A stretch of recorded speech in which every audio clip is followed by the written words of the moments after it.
In 2132, space traveling is commonplace, and the company Ambercop sends out ships to mine other planets and capture alien creatures to bring back to Earth as a food source. There's a legend that talks about white space, a place where supposedly a person can get cleansed of all their impurities. It has no disease and no suffering, only clarity. To this day nobody has reached this place because it's protected by a giant creature known as Ten Lung. One day two space hunters manage to find Ten Lung. Captain Bentley opens fire, but Ten Lung's mate blocks the shot with her scales. Hawthorne comes out wearing a special suit and aims at the mate's weak spot on her neck, managing to kill her. This enrages Ten Lung, who starts chasing after Hawthorne while Bentley gets ready to attack again. However, his shot misses and he loses control of the ship as a bright light suddenly shines behind it. Then Ten Lung attacks the ship, blowing it up and killing Bentley. 24 years later, Lynn lands her bike outside a restaurant but can't go inside because there's a guard at the door. She works for the ICE, or Interstellar Conservation Enforcement. Inside the building, Bentley's son Richard is having a meeting with a shady businessman, who keeps a creature known as Crazy Bug inside a glass. This man has a map with all the locations where Ten Lung has been seen through the years and offers a juicy reward for the creature's body. At that moment the guard comes in to tell them they're being watched by the ICE and the businessman thinks Richard has set them up. The guard grabs Richard by the neck and the businessman tries to insert the bug in his ear, but Richard knocks it off his hand. Then he grabs a fork and gets the guard off by stabbing him. Another guard comes after him and manages to kick him, but he knocks her out with a vase. The businessman breaks a chair on Richard's back and hits him a few times until Richard tackles him down. They land on a table and Richard starts beating the businessman up, who breaks a bottle and tries to stab him with it. Seeing the bug nearby, Richard pushes the man's face down and the bug enters through his nose, keeping him down by causing great pain. A third guard tries opening fire but now Richard can just grab the map and leave. Seeing this, Lynn leaves as well. 3 months later Lynn is getting ready to work undercover in the Essex spaceship. Her agent records have been wiped clean, and now she must pretend to be a mining and fishing escort with a supply order. After she leaves, her co-workers discuss Lynn's belief that she'll be cured by the white space. Moments later Lynn boards the Essex and meets the captain, who happens to be Richard. His brother Owen gives her a tour of the ship and introduces her to all the crew including the cook Batali, who tells Lynn to stay away from her boyfriend Harpo. In the kitchen there's an old cryopod that is now used as a fridge. A now old Hawthorne is also part of the crew and he became a drunkard after losing Bentley. Afterward Lynn stays in her room and works with her own personal computer. Her profile appears first, revealing she has a tumor and only 6 months to live. Next she checks the intel her boss sent her and learns every single crew member has a criminal past, so she must be careful. Sometime later Hawthorne, Harpo, and Owen put on the special suits and go out to hunt some creatures known as clickers. Lynn asks questions during the whole process, which Richard finds weird because fishing escorts should know these things. The trio waves a rock that the clickers love and the small ones immediately follow it into the container. The big clicker refuses to go in and floats away when the men shoot it. Owen breaks formation and flies after it, ignoring the scolding from the others.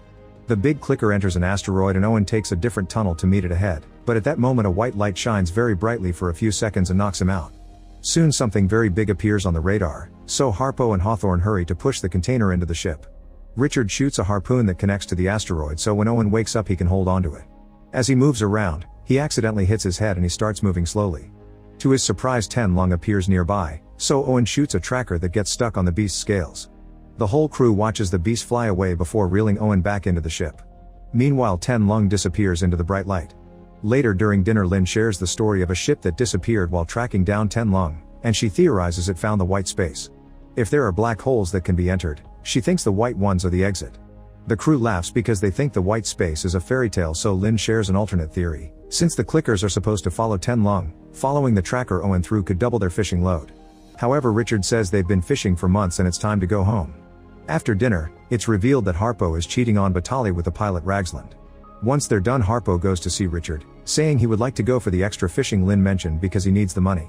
Richard explains he doesn't want Lynn constantly looking over their shoulders, so they'll finish this order and drop her off first, then they can go after the big load. Meanwhile Lynn sneaks into the comms room and sends a message to the ICE without noticing her transmission gets intercepted. A few hours later Richard watches a recording from Bentley talking about Ten Lung and remembers the day his father gifted him a sword. He's interrupted by Ragsland on the radio, who tells him 2 small unidentified ships are approaching. Richard runs to the cockpit and tells Ragsland to fly away to lose them, however the ships quickly block their way. Realizing these are pirates, they have no choice but to receive them before anyone gets hurt. The crew makes Ragsland and Batali hide in a secret compartment while Richard puts a beacon on the cargo. He also makes everyone hide their weapons to hopefully avoid a confrontation. When the pirates come aboard, they immediately notice Lynn and start harassing her. Owen tries to defend her, but there's only a short struggle before he gets his leg slashed by a knife and the pirate captain pushes Lynn against the wall. She starts mentioning all the penal codes he's breaking and he gets suspicious, so he checks under her shirt, finding her badge. The pirates steal all the cargo and supplies. They also put a tracker on the Essex before leaving. The crew angrily scolds Lynn because they realized her reports must have gotten the pirates' attention, and a furious Richard orders Harpo to lock her up in her room. Afterward, the crew discusses what to do since they only have 2 small bags of food left. The chances of finishing the fishing order are low without supplies, but they can't return empty-handed. Richard proposes following Lynn's idea and going after Ten Lung, whose head would get them enough money for early retirement. They agree to do it, but first they should at least catch a few clickers for food. Moments later, Owen checks on Lynn and asks her why she's there, so Lynn explains she's been trying to find Ten Lung, and the only ship that follows the creature's course is the Essex. This makes Owen realize that Richard has been following Ten Lung all along and goes to confront him, causing Richard to admit he wants revenge for their father. Owen is furious because he feels Richard is using the crew for his personal quest and nobody consented to this. Suddenly the ship's front window is hit by a substance known as ambergris, which is very valuable. Richard thinks that Ten Lung is leaving a trail, but Owen calls it bait. In the meantime, Harpo and Raglan get dirty again. After they're done, Batali finds Raglan's bra. Afterward, the guys go out in the special suits to gather the ambergris and capture a very big clicker. While they're working, the pirates show up to steal this as well, and Richard curses because he realizes they found his beacon. They need the hyperdrive to escape, but the crew discovers the pirates broke that as well. The mechanic Stubbs starts working on fixing it and Richard tells the crew to get back on the ship, but Harpo still chooses to stay to capture the clicker first. Soon the pirates open fire, and while the Essex has a protective force field, it won't last for long. Richard orders Raglan to release the waste chambers, not caring that Harpo is still outside since it was his choice. Harpo moves fast to dodge the chambers and manages to return to the Essex with the clicker he caught. The chambers crash against one of the pirate ships, but the other is still going. When the pirate captain shoots missiles that could destroy the Essex, Stubbs finally finishes fixing the system and the ship disappears by using hyperspeed. Once they're safe, the crew calls Richard out for getting rid of their beacon. Harpo is particularly furious, and when Richard points out he ignored orders, Harpo says he saved everyone's lives by getting food.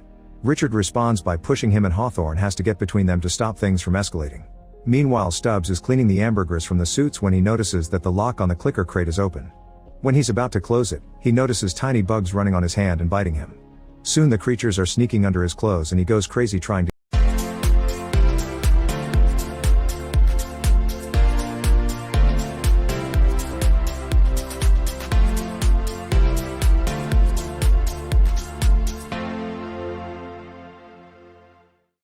get them off, causing him to forget that the crate is still unlocked. Stubbs runs to the bathroom to try to wash the bugs off, however they're now inside his body. When he returns to his room, he keeps hearing voices and starts screaming at the walls. After dinner, Batali tells Harpo that she's pregnant.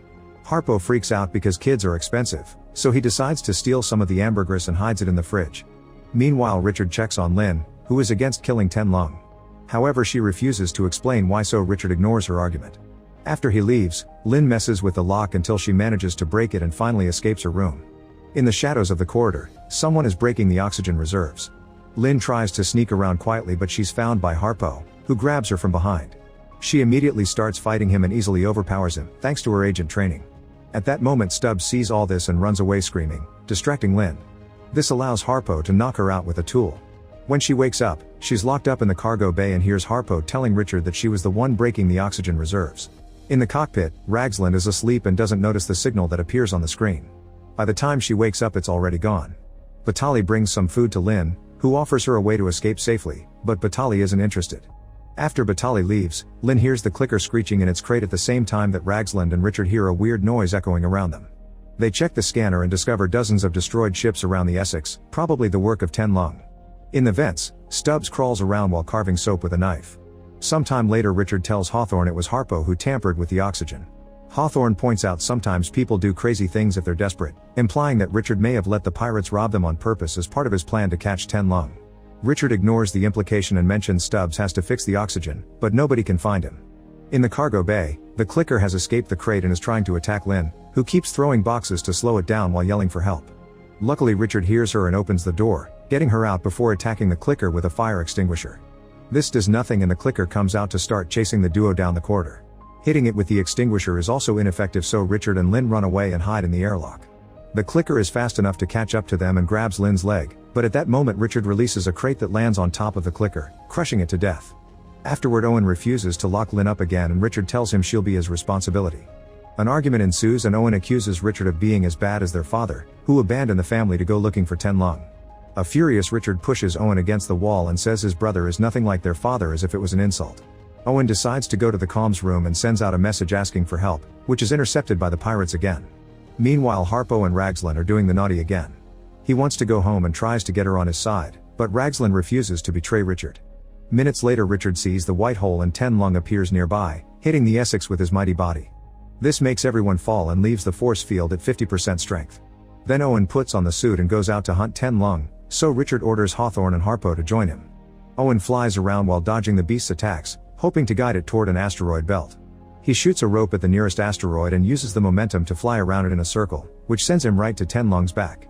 As he opens fire, the creature bends his body to push him off.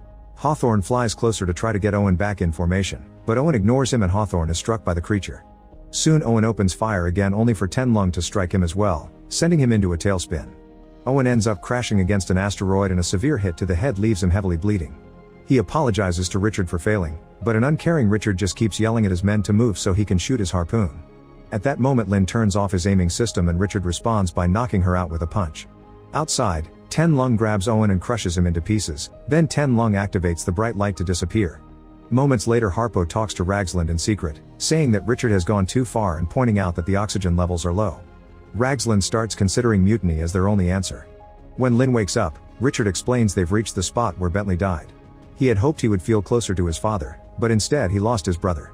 He wants to go back to Earth because the low oxygen means no more exploring, yet Lynn insists on finding Stubbs to fix it. While going down the corridor, the group hears noises in the vents. Suddenly some nasty goo falls on the floor and Lynn notices the parasites in it, so she guesses Stubbs is infected. She thinks there's a chance she could help him, but she needs a way to defend herself. Richard decides to give her his sword and Lynn accepts it with a condition. If she helps Stubbs, they'll keep on following Ten Lung instead of going back. Soon the pirate ship finds them and the white hole opens again, so Ten Lung also joins them. Raglan notices they're heading into a storm and Richard orders her to keep going because the pirates won't follow them there. Suddenly Ten Lung creates some colorful waves that make him disappear and bring down the Essex's power source. The ship slows down and the force field is at 20%. While Raglan looks for an alternative, Ten Lung reappears next to the pirates and damages their ship as well. The pilot starts shooting from the inside while the captain comes out in a shuttle to open fire too. These weapons aren't enough to hurt Ten Lung, who moves quickly to destroy both ships before disappearing into another white hole. In the Essex, navigation goes down, so Raglan has to try to override the AI to go manual. In Harpo's room, he tries to tell Batali of his mutiny plan, but she refuses to work with Raglan. He has to remind her neither of them can pilot a ship, so they need her to escape and they agree to work together for the baby's sake. Meanwhile, Richard goes to check on the ship's power source and discovers Stubbs damaged it too. At that moment, Ted Lung appears and throws the destroyed pirated ship at the Essex, causing even more damage. Raglan activates the thrusters and makes the Essex enter the storm to try to lose the beast. As the pirate ship continues to roll on top of the Essex, Richard finishes fixing the power source and now the vessel can go fast enough to avoid trouble. In a dark corridor, Lynn finds Stubbs and starts fighting him. In just a few moves she manages to cut his hand off, so he runs away. He hides in the tool closet and uses a torch to close his wound. Minutes later, Raglan finishes taking a bath and grabs her clothes from the locker, only to find the carved soap. Suddenly Stubbs pushes her against the lockers and stabs her with a knife. Then he goes to the kitchen to try to attack Batali, who defends herself with a pot. Unfortunately, he quickly recovers and corners Batali, who tells him about the baby. Her pleas are ignored and she gets stabbed too. Lynn runs in and tries to attack him, but Stubbs kicks her down. Batali uses the distraction to hit him with the pot, and when he turns around, Lynn decapitates him with the sword. At the same time, Batali falls dead. In the cockpit, Richard and Hawthorne find Ten Lung's signal again, so Richard runs to get in a suit to go out, which saves him from Harpo's plan to attack him. Once outside, Richard opens fire to get Ten Lung's attention, and now the creature is chasing after him. He flies near the ship and Hawthorne has a clear view to shoot the harpoon, which perfectly locks Ten Lung down. Unfortunately, the ship's systems are still failing and the AI raises the alarm, telling the crew to evacuate. Hawthorne tries to reach the escape pod, but he's blocked by Harpo, who wants the pod to escape with his girlfriend. A fight ensues and Hawthorne shows impressive moves for his age, but Harpo is still stronger and beats him up. When Harpo is about to kill him, Hawthorne presses a button to activate his suit, which fires a harpoon that instantly kills Harpo. Meanwhile, Ten Lung keeps chasing after Richard by flying around the Essex, causing more damage every time his body comes too close to the ship. Richard insists on trying to kill him, but Ten Lung eventually catches him and crushes him. By the time Hawthorne comes out in his suit, He can only watch in shock how Ten Lung finishes killing Richard and flies right into the Essex to blow it up. Remembering that the fridge used to be a cryopod, Lin hides inside it and activates the freezing sequence. The pod is expelled from the Essex and a sleeping Lin is thrown right into the white hole that Ten Lung opens to leave. At the same time, a rescue ship arrives thanks to Owen's SOS message and rescues Hawthorne.